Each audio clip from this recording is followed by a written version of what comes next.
Welcome back to the Thinking Progressive podcast.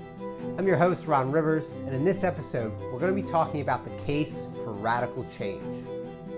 Change is a universal constant, reinforced by the way we experience time. A series of fleeting moments where we're forced to make decisions based on the immediate present. Historically, change has been slow, or at least that's how it's seen from the human perspective. But today, the opposite is true. Technology is empowering radical change throughout society in nearly every industry, except when it comes to our political structures. In this episode, we're going to explore why taking a more radical approach to change is both necessary and extremely beneficial to the United States and any other industrialized nation. As a society, we need to better align ourselves with the momentum our species has created, embracing it for the greater good instead of attempting and failing to resist it. It is through radical change that we begin the process of redefining the human experience beyond the constraints that have burdened our species for so long. Thank you for listening to the Thinking Progressive podcast. The sheer number of people who do not understand why Bernie Sanders supporters are so passionate is perplexing. Senator Sanders' vision isn't radical by any qualified definition. It's an attempt to realign American policy with the needs of the American majority.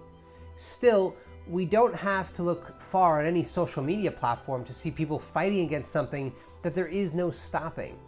Whether it is through a Bernie victory in 2020 or something more radical in the future, change is coming. And that's not some empty platitude, it's a fact. For the first time in human history, we have the tools and technology to create the world that we've been dreaming of for millennia. Societies that empower every human being to be the fullest expression of themselves. It's a way of organizing ourselves and our planet that is very different from anything presently practiced, one that up until this point in time could be considered imaginative. The case for radical change is that we're finally at a point in our existence where we can begin the work of reshaping ourselves into fundamentally different beings. Now, radical change has nothing to do with politics, although it is political by nature. It's apolitical because the type of transformation we're talking about transcends the historical politics of Republicans and Democrats and really any other historical political party in the United States. The focus becomes systemic, integrating technologies and policies with the primary focus of enhancing our personal and collective powers. It begins at varying levels of governments within the nation state, but inevitably continues towards more extensive global networks. The process is political by nature because we need majority popular support to begin the journey in this direction. Radical change is not the immediate and total substitution for one system for another. It's about imagining alternatives with the present moment in mind, understanding full well that no matter what we create today, it'll never be enough for future generations. And that's okay. Even the grandest ideas take shape through incremental steps. Radical change is approaching society through the same experimental process that all innovation occurs. There are several specific reasons why one might argue for radical change. Our racist criminal justice system, our disproportional education funding, a political system that is and always has been available to the highest bidder. These are all valid reasons, but we're going to focus on three broad themes that cast a wide net over all of the specific issues. The first is the climate crisis. The second is the organization of society through economic class. And the third, and most important, is our present moment in time and the capacities that it grants us. In making the case for radical change, we compare all of our ideas against our current circumstances. Today, leaders at the state, national, and global levels are all aware that we require significant action to address the challenges ahead. But even armed with the knowledge, they are unable and unwilling to cooperate at the level necessary to avoid catastrophe. The crisis. The climate crisis is the greatest threat humanity has ever faced. It is a struggle that holds within it the possibility of numerous pathways towards the decimation of our species. If left unchecked, it will create a domino effect of ecosystem collapse that will leave many without food and water. Violence and disease will follow, thrusting humanity into an era of prolonged darkness. The most efficient and effective way to address the crisis is to reimagine our approach to state, national, and global cooperation. If we were able to snap our fingers today and have 100% renewable energy on a global scale, life would still never be the same. Temperatures continue to break records, with January 2020 being our most recent, and I quote, hottest month ever recorded. But magic wishes aren't an option, and given our current trajectory, the climate will get worse before it gets better. We should expect water shortages in various parts of our country and throughout the world. The changing climate will impact what food can be grown where, and likely disrupt our entire agricultural industry. America's destiny includes grappling with losing the ability to consume whatever we want, whenever we want.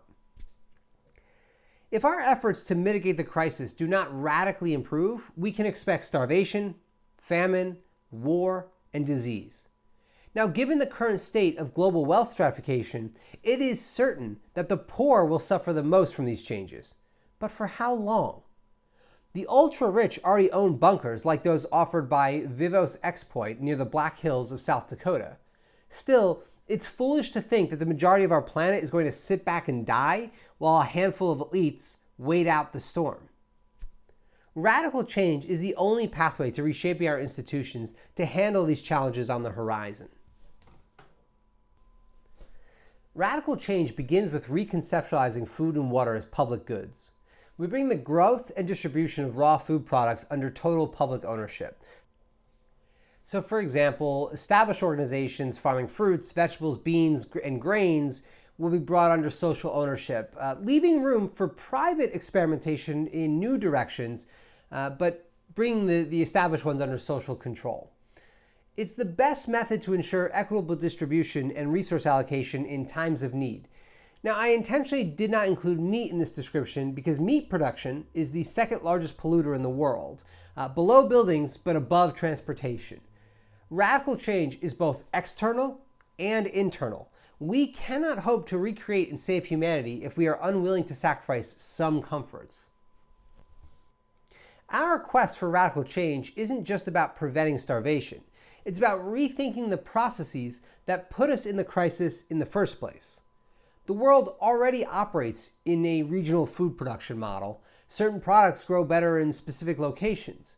But these models lack the international cooperation needed to redefine food as a right.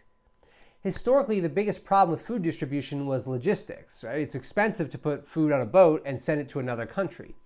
As automation and green energy integrate themselves into maritime transportation, the cost of shipping food and keeping it fresh during transport will dramatically decline. It is a known future, which is why it's time for a level of diplomacy that works to create globally owned and shared networks of food production and distribution. It is the most direct path towards ending world hunger and ensuring our survival in the long term. Throughout the world, public water resources sell to the highest bidder. In the August 2008 issue of The Economist magazine, Dow Chemical CEO Andrew Liveris said, and I quote, "Water is the oil of the 21st century." The Center for Research on Globalization concluded a lengthy report about water privatization, stating that, and I quote, "Global water and infrastructure privatization fever is unstoppable. Many local and state governments are suffering from revenue shortfalls and are under financial and budgetary strains. These local and state governments can no longer shoulder the responsibilities of maintaining and upgrading their own utilities. Facing offers for millions of cash from Goldman Sachs, JP Morgan Chase, Citigroup, UBS, and other elite banks for the utilities and other infrastructure and municipal services, cities and states will find it extremely difficult to refuse these privatization offers." Understanding that a handful of financiers are monopolizing the most valuable resource on planet Earth should give every person pause in light of the challenges ahead. When it comes to water, there is no alternative besides a radical reconception of how we classify the resource. To continue on the current path does nothing to address our present arrangements, guaranteeing that the only people who won't struggle for water are those with the resources to pay the most for it. The argument for radical change when it comes to reclassifying specific resources isn't some imaginative revolutionary vision. It is the most logical course of action given our circumstances. We need to decide now what type of species we are going to be. Will we allow people to die of dehydration for the benefit of profit?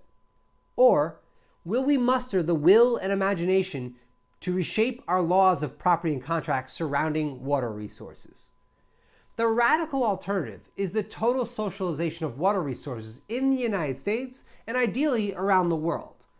There is no other way to guarantee the fair and equitable distribution of these resources in times of need. According to Enerdata, energy consumption across the globe has been steadily increasing and shows no indicators of slowing down. The data highlights a significant challenge that we cannot solve under our current legal, economic, and political arrangements. The Union of Concerned Scientists released a damning report in 2015 detailing how the for-profit fossil fuel industry has done everything in their power over the past 30 years to spread misinformation about the damages caused by our energy production and use. Additionally, the fossil fuel industry is one of Congress's largest investors.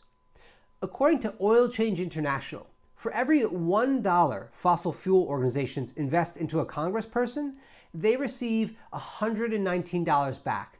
That is an 11,900% return on investment. To call the transformation of our energy infrastructure radical speaks to the lunacy of our present circumstances, but here we are.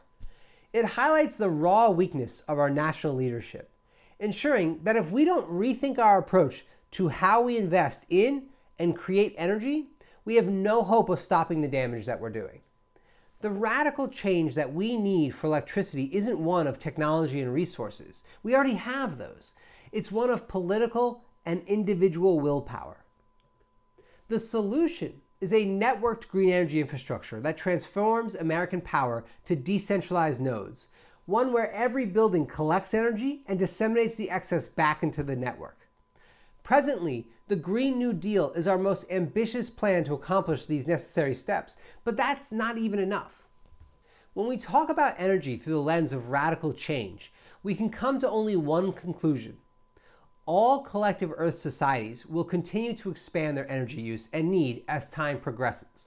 Therefore, the most optimal organization of energy generation and distribution is socially owned global networks.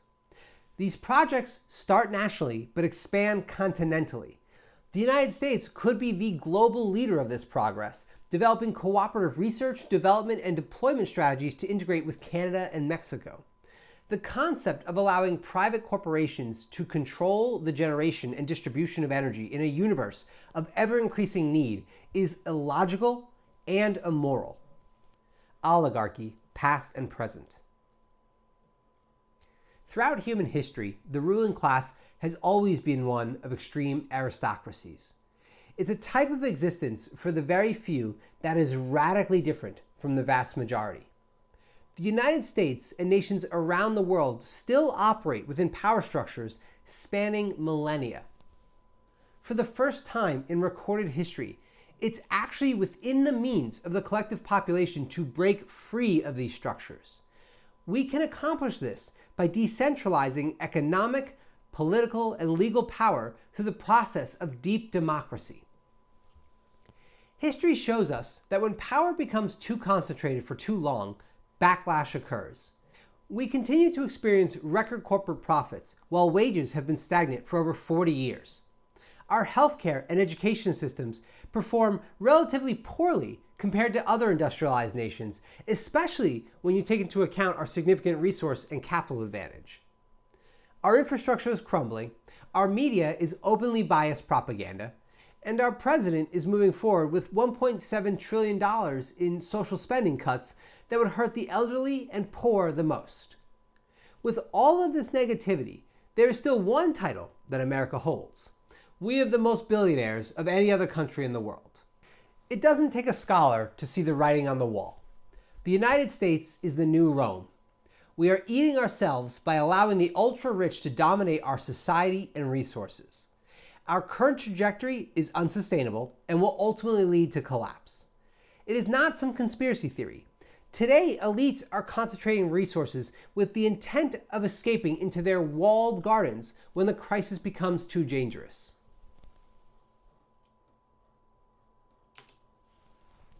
Instead of working proactively to solve our problems, they choose to wait them out. They are insulated from the struggle and the strife of the majority of Americans. Now, economic class is something that we're all born into. It defines our worldview and shapes the opportunities that the universe presents us with. We can't speak about class without also discussing race, because in the United States, the two are legally intertwined. Now, with that said, the poor rural white person has much more in common with the poor urban black person than either do with their billionaire counterparts. The case for radical change in the overthrow of oligarchical rule over humanity is one that recognizes our deep commonalities among the majority. It is a rejection of otherness and a staunch belief in our ability to transcend. The question of radical change in relation to class in the United States comes in two forms: redistribution and reformation. Redistribution is the most commonly cited solution, but by itself, it does nothing but provide a temporary band-aid on a still open wound. Reformation surrounding the laws of property and contract are the correct radical solution for changing American society. These two aspects of our legal system were designed by the constitutional founders to benefit wealthy white males disproportionately. That's a fact. We cannot progress as a people until we're willing to come to terms with our history. The power of the people to enact redistributive efforts allows us to create the systemic reforms we need through investment in ourselves. Programs like Medicare for All, free primary and advanced education for all, scientific agriculture, and so many more would lay the foundation for a transformative human experience. Is it so radical to decide together that 3 men shouldn't own half the collective wealth in the United States? The answer is, of course, no. Oligarchy and politics go hand in hand in the United States. Since the Gilded Age, corporate donations to political actors have ensured the prioritization of the donor agenda. Until we can significantly and persistently raise the temperature of our democracy, we will be unable to overcome this obstacle. It's a central theme of the Bernie Sanders campaign that begs the question, can we continue the momentum after 2020? Radical change provides us a pathway to free ourselves from the dominion of a few. By reshaping our elections, corporate and property laws, and investing more in social protection packages, we allow each individual to live their life more freely. The radical solution to our elections takes form through 2 programs. The first is eliminating money's power over our political process. We accomplish this through a series of individual bills aimed at election reform. Examples include making Election Day a national holiday, making all elections publicly funded with set spend amounts, implementing new democracy tools such as ranked choice voting to ensure fair outcomes, and returning to the tried and true paper ballot method to avoid ill actors influencing our elections. None of these ideas are radical in their character. Still, compared to our present circumstance, all would be dramatic in their impact. Reforming our electoral process increases every individual's access to our democracy. Beyond access, we should also consider our citizens' agency within the process. A publicly owned election campaign platform is a direct and relatively straightforward solution to that problem. We pass a law requiring all registered candidates to publish a profile on a publicly owned candidate database. Any person can access this information of any candidate running for any office, from school board to president. Features can be developed into a platform to enhance the user experience and make it as easy and convenient to identify the candidates that best align with the voters' values. There's no voting accomplished for this program, it's purely informational. At least one nonprofit has already attempted this solution in the United States. American democracy depends not only on more people voting, but more people actively voting for candidates whose platforms that they understand and agree with. This type of digital experience shifts voter behavior from a party line vote to a more issue-focused approach. Additionally, it would do more to bring the youth vote in than any other initiative has ever done. By communicating with our youth in a method that resonates with them, we empower entire generations to become more civically engaged. Americans love entrepreneurship and innovation. Today, the laws surrounding property, and specifically technology as it relates to patents, are one of the most significant barriers to American progress. Much like economic power, we isolate access to our most advanced technologies and process to the few. If the United States wants to ignite an era of radical progress, we need to develop a method to open up access to these technologies to small and medium businesses. We can accomplish this through multiple avenues, but I'll illustrate it with one example. Imagine two recent PhD graduates whose research has opened up a significant and innovative possibility in the biomedical arena. Now, in our present circumstances, these entrepreneurs begin their quest to help humanity at a substantial disadvantage. Megacorporations such as Johnson & Johnson and Novartis have access to technologies and practices that are just unavailable to these new graduates. In this scenario, the innovators would greatly benefit from using these advanced tools. Still, because of our laws surrounding patents and ownership, they will be unable to. Instead, they start from a foundation significantly lower than it needs to be. And the result is hundreds of wasted hours testing and exploring avenues our innovators could avoid with access to the right tools. Radical change to the rule of the oligarchy requires us to give more people more access to the tools and technologies necessary to innovate. Mature global corporations all share one thing in common. They prioritize the financialization of their services and retainment of their power. We can observe this in real time, as these corporations spend more on marketing than they do on research and development. Radical change is recognizing that the laws that allowed us to reach our present circumstances are the same laws that are holding us back from creating new ones. It's also one of the reasons that this idea will receive some of the most intense opposition. Forcing our most advanced companies to open up technological and process access to our small and medium firms removes their power to delay innovation for their profits. Democratically expanding our social protections is another direct course of action to free us from the hierarchies we were born into. When we tie healthcare to employment, employers leverage it to disadvantage and threaten workers. For-profit education ensures access to those with the most capital, perpetuating class division. Denying the necessary funding and effort towards green energy infrastructure diminishes the powerless to the climate consequences. The objective of American labor in our new knowledge economy must be to allow every individual to pursue the type of work that ignites their passion. It's no secret that those who seek their work with genuine interest also make the most profound impacts. Radical change is extending social protections to include food, water, communication, transportation, education, and more. It's not an argument to remove struggle or merit from the human experience. It is an argument to redefine what struggle and merit mean within that journey. Here, Bernie Sanders does not go far enough, and that's not a critique on his campaign, because all change is incremental. The case for radical change is that as our universe continues to evolve rapidly, so must our institutions. We need to continually reconceptualize what is and is not a human right, and then cooperate on a national and global scale to develop these ideas into reality. Radical change is the prioritization of the needs of the vast majority above a tiny minority that currently holds all of the power. It's a commitment to ourselves and our families to build a world that allows every person to express their identity and vision within the world more freely. The most compelling argument for implementing radical change is that we can. For so much of human history, we have lacked the communication, transportation, and energy infrastructure needed to bring about a change at the scale that we need.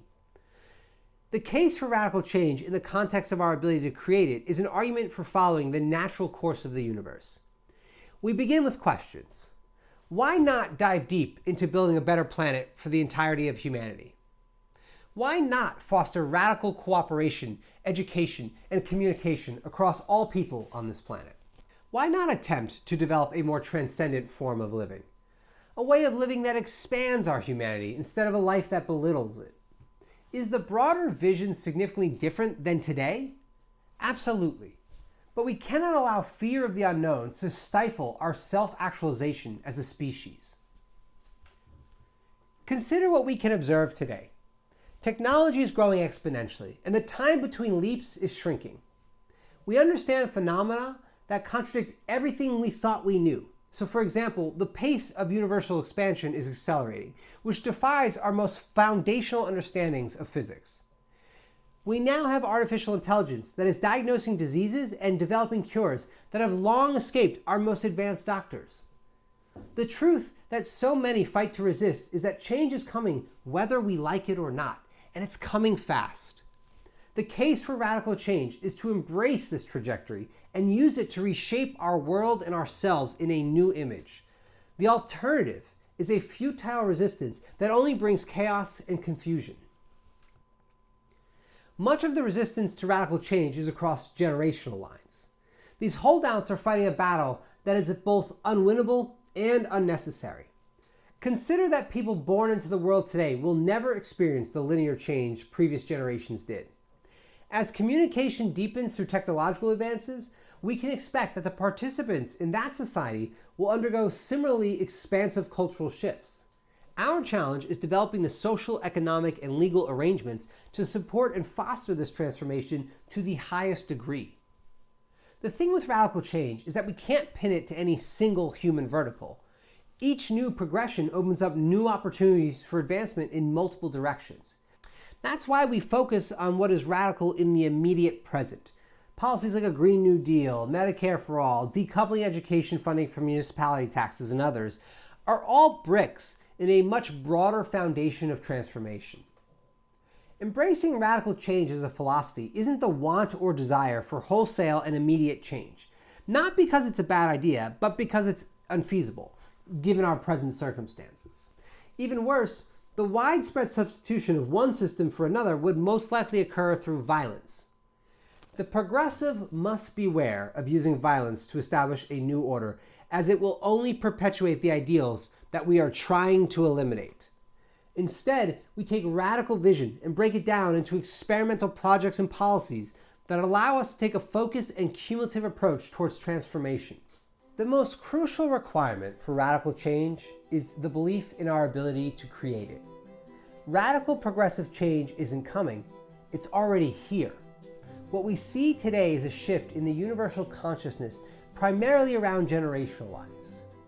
Bernie Sanders is the first step of many towards this new vision of who we are and who we can become. But it certainly doesn't end there. The case for radical change is an argument for the profound belief that is within our collective capability to be better. Better for ourselves and better for the other.